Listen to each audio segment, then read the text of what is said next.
Today is July the 2nd. My, Huh? my name is Dr. Henry Lustiger-Thaler. Ach, een beetje lager.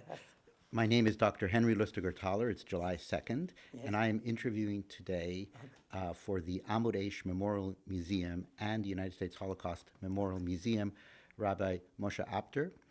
Rabbi Apter, if you could tell me the date of birth, your date of birth, and the town and the country in which you were born. Yeah. I am born. I'm born in Romania. The age is February 29, 1928. And the town? Chief. In Shiv. Yes. Tell me a little bit about some of your earliest memories, Rabbi Apter, your earliest memories in Shiv. Family life, etc. The life in Chief is gewesen the richest. You know what I'm talking about? The Uremkeit was gewesen dort. You cannot get it for you can't find it no place. You know, but the life of the people and the Rebunen, was da rausgekommen von dem kleinen town, is unbelievable. And no heat town that you have never seen or heard about it. So, believe me, on Saturday, if we had, the white challah, we only have on Saturday in Yontif, because we couldn't afford it in the middle of the week. So we had only cornmeal, a whole week. And everything, it was the größte Uremkeit and Leben that anybody saw. But everybody was comfortable, everybody was happy. Shabbos came, we put up the Shabbos table, it looked entirely different, you know, and it was no machloikes for nothing, because it didn't pay. I mean, machloikes for what? It's only Uremkeit that you have never seen in your life. This is the way it was in Shiv. And then, how do you call it? Hitler came. Well, before we go to Yes. the beginning of Holocaust, let's stay in Shiv for a while. And you're speaking about the Uremkeit, and what was your school like? You went to a cheder, And we had a cheder. Yes, and what are some of your memories? Huh? What are some of your memories of in the cheder? Some of the early in memories? the cheder we had Rabunim, welche dan gewesen teachers. Ja, unbelievable, ongehittene mensen. Ongehittene mensen, atbelidai. You know what I mean? And das Leben ist gewesen, Urem, verstehst du mich, but sie gewesen, an Nachas Riech, heranzukommen, an Shabbos oder Yom Teuven, sie gewesen, mamisch eine neue Welt. Wo du's seht man du nicht in Amerika. You could have anything and everything, but it's not wo sie gewesen daheim. Verstehst du mich? Und but es Uremkeit, never sehr, Of course. sehr Urem. Tell me about your family. Your My family is parents, grandparents. My family is. I had a father. He was a soifer. My mother is gewesen an Nishitznie that you could never find. I remember one time that my father was a soifer, so he had to go and make one before he used riding. So the mikveh broke. And what do you think he did? He broke the ice outside winter time, and he went there to Teufelzach. I heard even my mother still now, Yankele, where are you going? You're going to get sick, right? He did his, and that's it. This is the life that we had. unbelievable beautiful Yiddish Leben. That, believe me, is better to have a life that we had Urim than to be rich and kill each other. Tell me about your siblings, your brothers, sisters. This is, it wouldn't take me long, because later I had an older brother, 20 years of age already.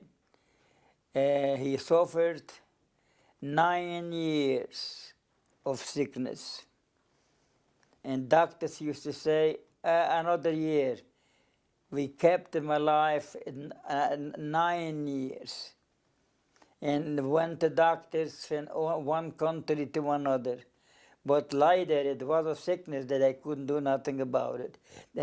But I remember at Shabbos Nachmittag, we made minyan in the house. So, and after we finished, my brother asked my mother he should give him the piece of sugar pieces. Right, you know what I mean? And she gave it to him. He distributed everybody a piece of sugar, and after he finished it, he passed away. Did you ever hear anything like it? And then, me, I was a twin. You know? I was a twin, and then I kicked out the other one. And Nebuch also Nebuchadnezzar passed away right away. And that's all it was, one left. When we came to we could start with that, when we came to Auschwitz. I just want to stay before we go there. I just would like to stay a little bit more with the family in Shiv. Did you know your grandparents? Huh? Did you know your grandparents? Sure, I know my grandparents. Yeah, tell me about them. My grandfather is one that lived 105 years. He survived the Auschwitz, and he was how you call it, Wisnitz, and what do I want to say? And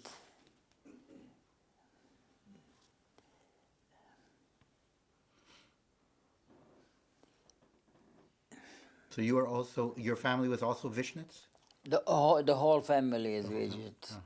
Whole family is Wisnitz, and matter of fact, the Wisnitz Rabbi took out my grandfather from Budapest.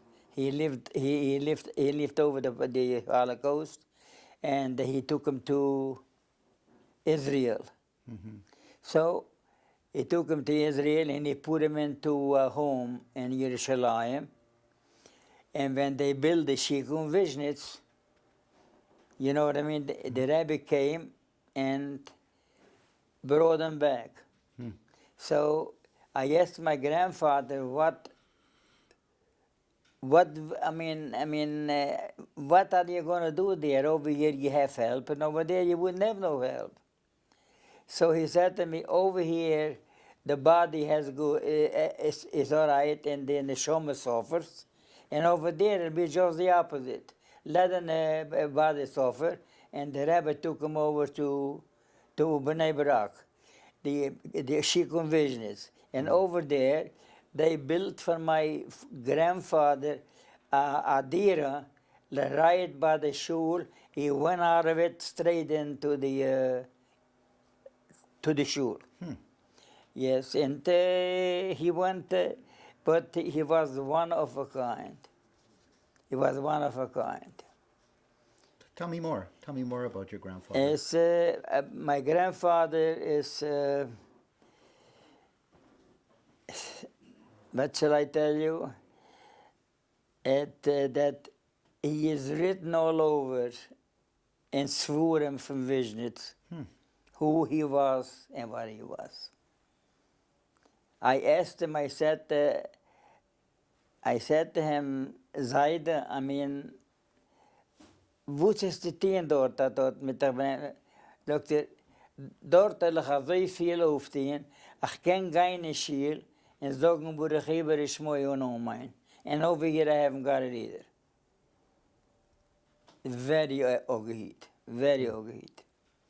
You know what I mean? And then after they brought him into Erzsruhe, and Baruch Hashem gehad get the Juden dort. You know, what this Leben is ein unglücklich Leben gewesen. Matter of fact, I am a survivor, and I was in the concentration camps. In the concentration camp, I used to help people. In what way? I worked at a place where they unloaded food from trains on trucks. So, what can I help? I went and I how do you call it, tied my pants on the bottom and ripped my pockets here, and I filled it up with food. I should be able to help somebody. I'll be able to help somebody. He should survive. Until it came a time, I don't know what happened, and thank God, the SS caught me, and they almost killed me. But Baruch Hashem, they did not use any bullets. You know what I mean? So, and then Before we go further into the story at Auschwitz, I'm curious, just going back to before the war. So you were already, by 1939, you were 11 years old, and were you hearing what was going on in? Did you hear? Did you have a feeling about?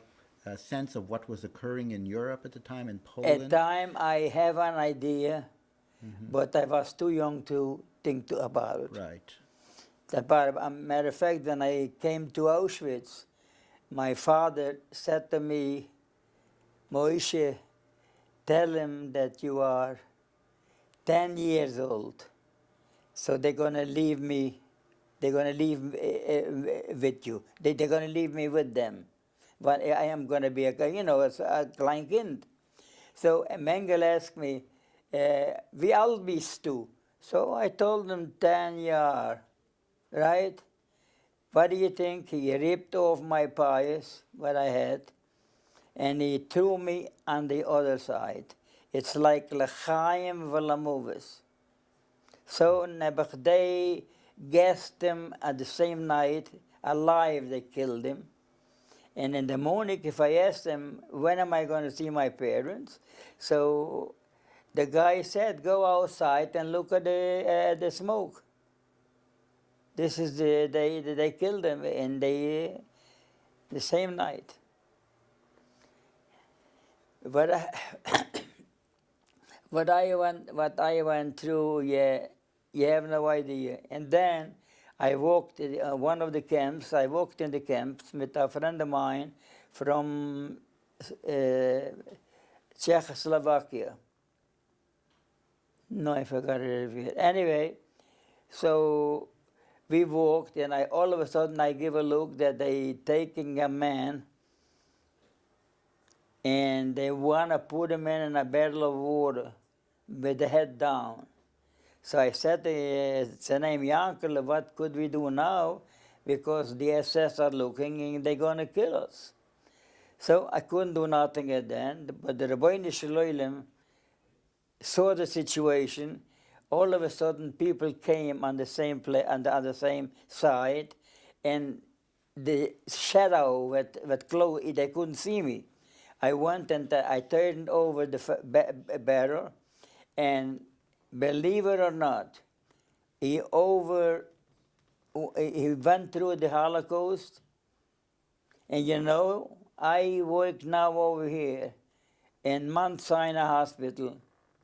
Do you know I had even a chance to help him in the hospital in Mount Sinai? But hey, listen, you haven't got enough paper, enough pencils to write. You know what I mean? It's, if I wouldn't be there, I wouldn't believe it. How long were you in? Huh? How long were you in Auschwitz? And all around about a year, because we came from Europe. You know, from then was the end of the war already. I even haven't got a number because it was too late for them to do it. And well, tell me about your time in Auschwitz when you first came in, and When I told you when I first came in, you lost your father. huh? You lost your father immediately. Right away, yes, yes. And your mother, where was your mother? Huh? Where was your mother at this time? Together, I'll- together. They, you know, how do you call that trucks? Carbon monoxide. That special trucks, they put them in there, they drive them around some blocks, and then they put them in, that's it. But people, they shouldn't know what I went through in my life. The job they gave me in the concentration camp, you know, they how do you call it, they exploded. To find how do you call it, for coals. You know what my job was? My job was I had with me here to go in and clear it out. You know it was they were still loose stones. You should see all around fell the stones, but not on my head. And Baruch Hashem, I came out of it. I even ate how do you call it, coal, the soft one. Yeah, I ate it because it was nothing to eat. But what and the way I survived, I don't know. This is Yata Deshmaya. That's what it is. Tell me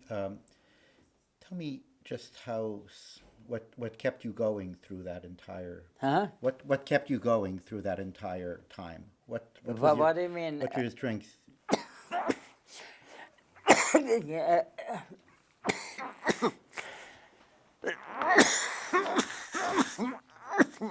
We'll give you some water. We'll give you some water. Yeah, no, yeah,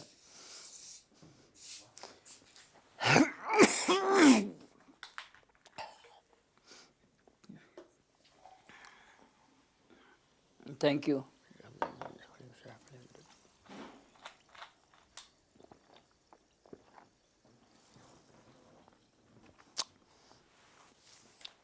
If I wouldn't have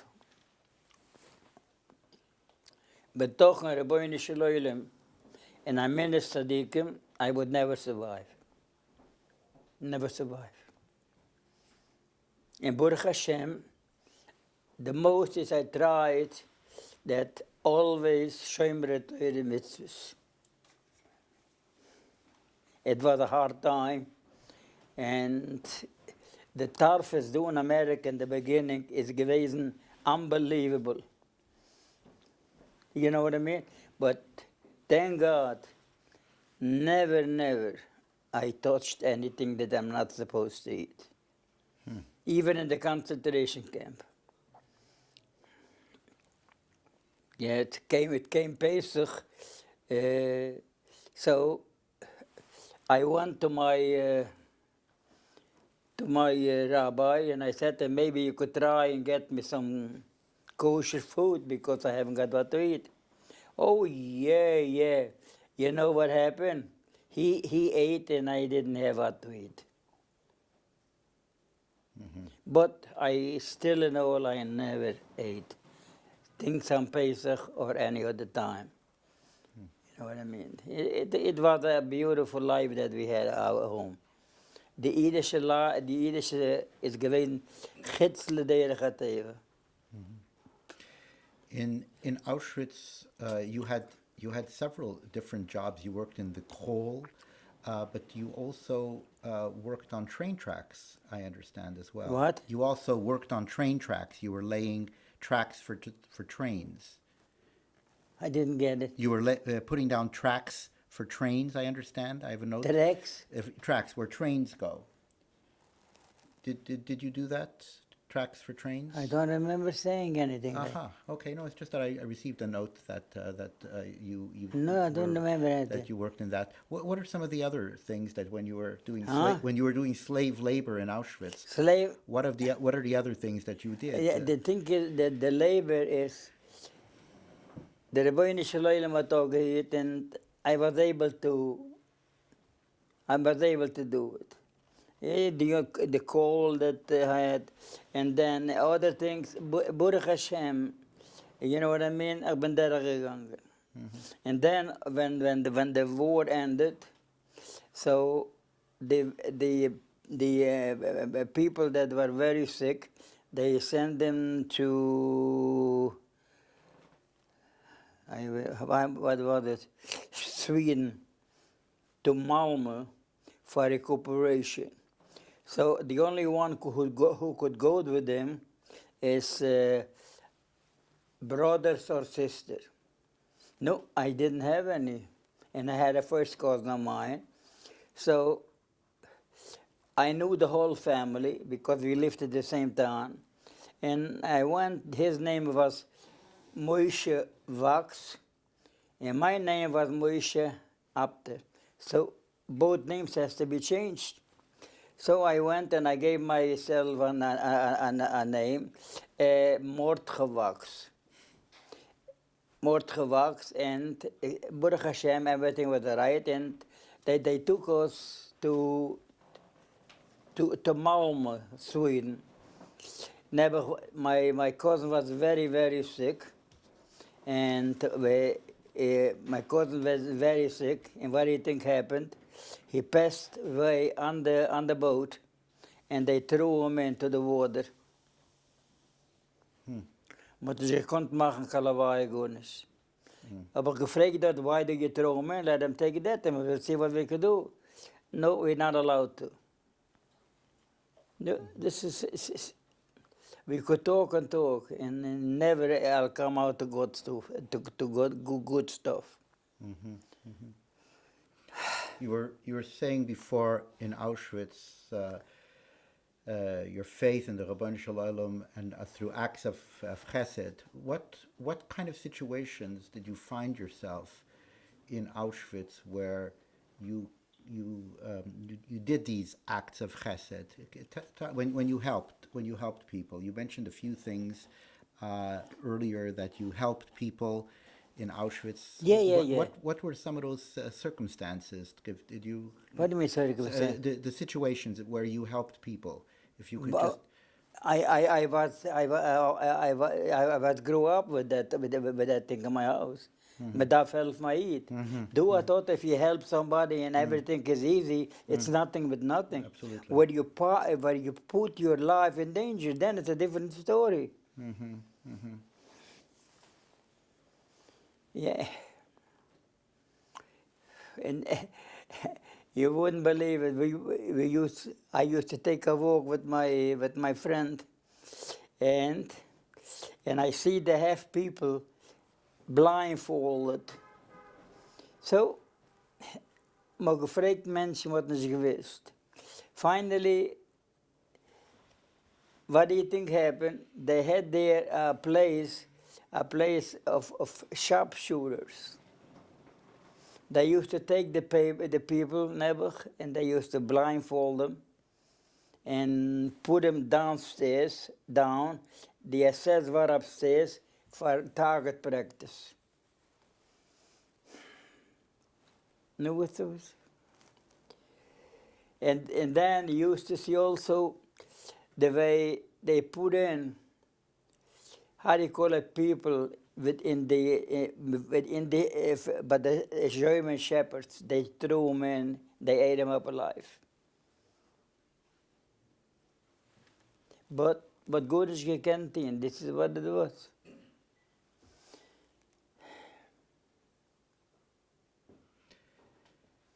Do you remember the day of you were liberated? Huh? You were liberated at Auschwitz? I Or- was liberated in Bergen-Belsen. Aha, so you were on a death march. to Bergen-Belsen. Bergen-Belsen, when we were liberated, so they announced we are liberated and everybody could go wherever they want. Before we go to Huh? Bergen-Belsen, could you just explain the circumstances of the day when you started on the death march? Do you recall that day when you started the death march from Auschwitz to walking I to Bergen? don't remember You that. don't remember it? Uh-huh. But you were walking for weeks. Yeah, You were but- walking for weeks. Yeah, but I don't remember that. Don't forget, ik ben gewoon een jingle nog. Yeah, but in Bergen-Belsen, matter of fact, the people, you know what I mean? You couldn't walk if you have to walk, you have to watch where you walk. All over the ground, dead people. That I used to notice that I saw somebody that they ate meat from dead people. Verstehst? It's that's something that it's impossible to believe it. If you don't see it, you wouldn't believe it. But this is what it was. Glaubt der Eibischter. Mit der Teiltes in Frieden. En Halawai, wenn man darf nicht. En fertig. Das kannst du tun.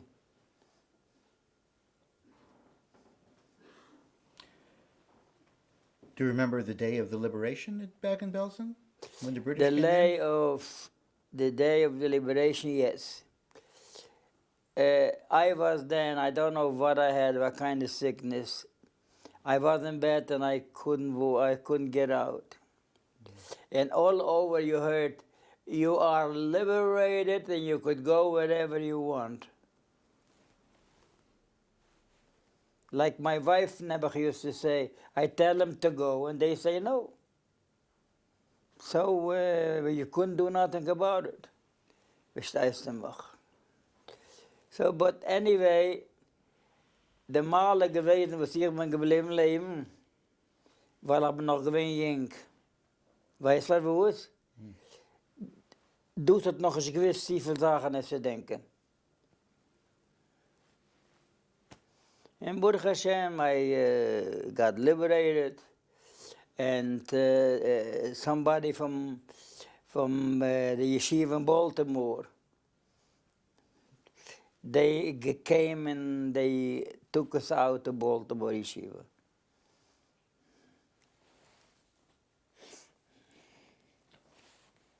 So the liberation, yeah, you must have been very ill. Huh? You had typhus at that period. Sickness? Yeah, you were very sick. It gotta be. Yeah, It's gotta be, but thank God I pulled through. It's gotta be, but it must have taken you a long time to. Huh? It must have taken you a long time to recover. No, because I was young. Aha.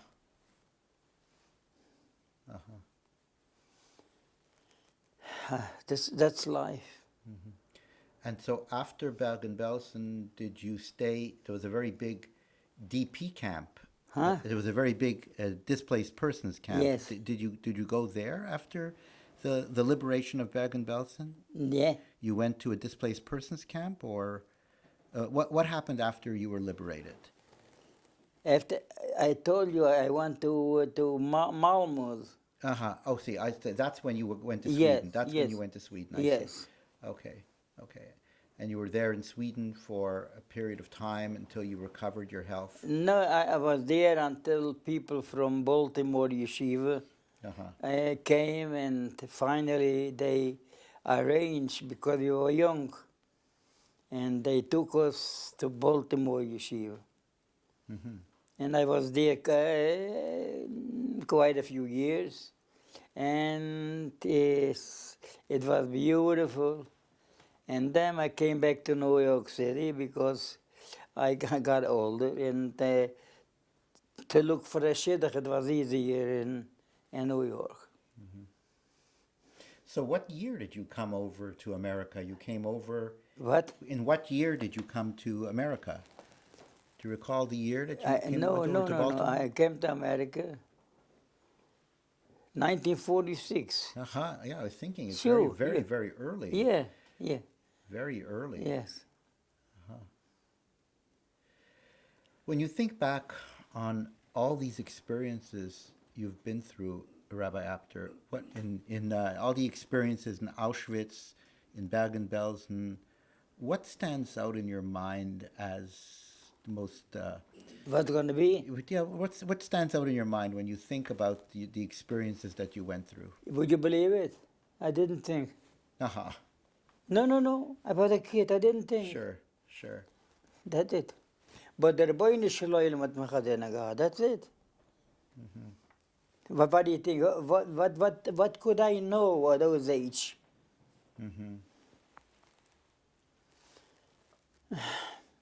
Yeah, that's life. No, but gelebt der Eibishter, the way life went in Baruch Hashem, a home, love food zoich, such a beautiful home, beautiful kids. It's unbelievable, Amachaya. And the way I look and see the way they bring them up, you know, every day I'm getting more fat. You know, and this is no good, I know it, but it's unbelievable. It's just, my daughter-in-law is angesinnt, wir sind in 20 Jahren. She is one of a kind. My wife used to call her sweetheart, Tochter Shaina, all those names. Sounds beautiful. Just to go back for a moment, so when you came over from Europe to from Sweden to Baltimore, did you have relatives here in the United States? That I didn't have family? no Did you have anybody here? no, over there I didn't have no relatives at all in Baltimore. But when I came over to New York, I found some. Yes. Who had survived the Holocaust, or No, they were were already there here? No, they were here before. And do you have contacts with people from Shiv in New York? Have you met survivors? I used to, you know, but they didn't like this world. They wanted the other life.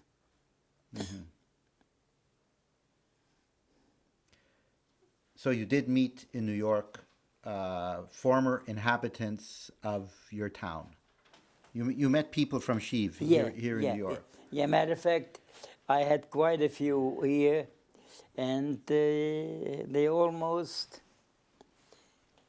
got younger, and they almost. Of course. That's it. Yeah, but it must have been a very good feeling to meet people from your hometown. I had quite a few. Yeah, that must have been a very good feeling. Yes. That entire experience was just taken away from you.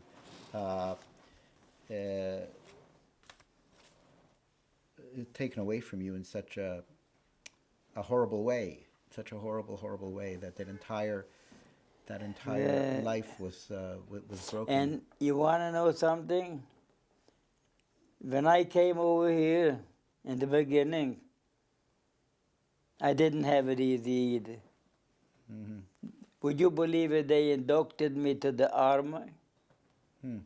A young individual, and they wanted to send me to Korea. Did you know what it did to me? Almost killed me.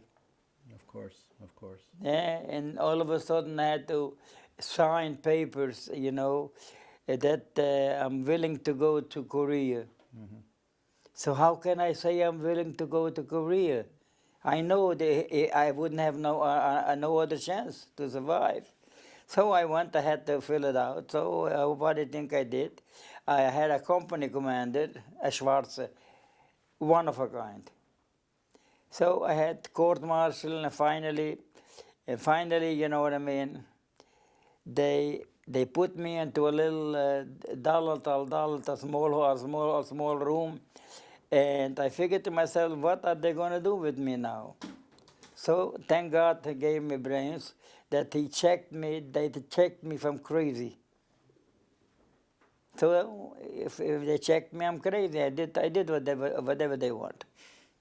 So you know, I went to hell and high water. What? If I can just go, if we Ah. can just go back to Auschwitz for a moment. You know, that was a long time to spend in Auschwitz, and you must have experienced so much in terms of seeing other people suffering and making it through everyday life. What is there a memory that you have of something that occurred in Auschwitz that has to do with one's Mizora, something that you feel that really was remarkable to see? Listen, whatever I felt and whatever I saw, I couldn't do nothing. I went, matter of fact, they took me out to a psychiatrist. So I had, look, it was a Yiddish man, took me and... This was where? Huh? Where was this? In the army. Uh-huh. Yeah. Okay. So he said to me, listen, I could promise you one thing. I'll try my utmost. But and God have to help me. After 6 or 7 months there, I was liberated. I went through a lot.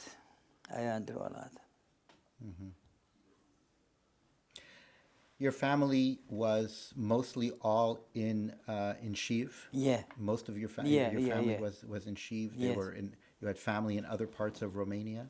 Yeah, my grandfather lived in Borsche in a different town. I had different cousins in different places. But you mentioned that your grandfather survived Auschwitz. Huh? You mentioned that your grandfather survived. Well, I mean, I went to Israel to visit him quite a few times. Quite a few times. Did they take care of him? You have no idea.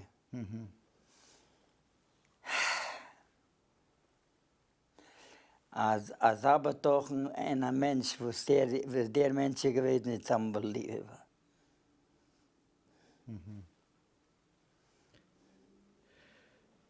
If there is one memory that you have from your experience, which is a remarkable experience for an individual to go through, Rabbi Apter, what is that one thing that you will want to say to the future generations of what you have, what you lived through?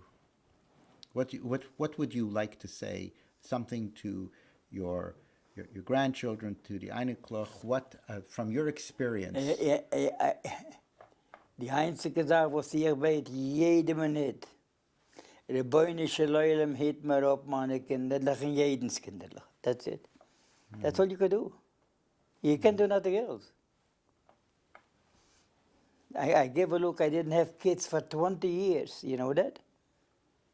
After 20 years, der Rabbi Shalom hat mir geschickt, a Jüngele, Laufkoluden solche. These are walking shots. Baruch Hashem, I can't complain. I can't complain. And I never needed to come to Loyal Yedai Matnas Busel Vedom. Do you know what I mean? Huh? You know what I mean? Go ahead. Huh? Everything is bloody money.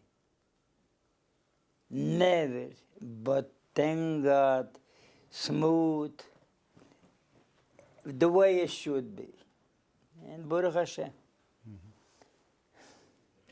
Rabbi Apter, you're a remarkable man. You're a remarkable This man. I don't know. This is, you have to give me, tell me what I am. You're a remarkable man. Yeah. So what we're going to do is we're going to stop the interview now. Uh-huh. And, we're going to stop the interview right now. We're going to end it, and I want to thank you very much for your time today. Thank you very much. Thank you so much. My pleasure.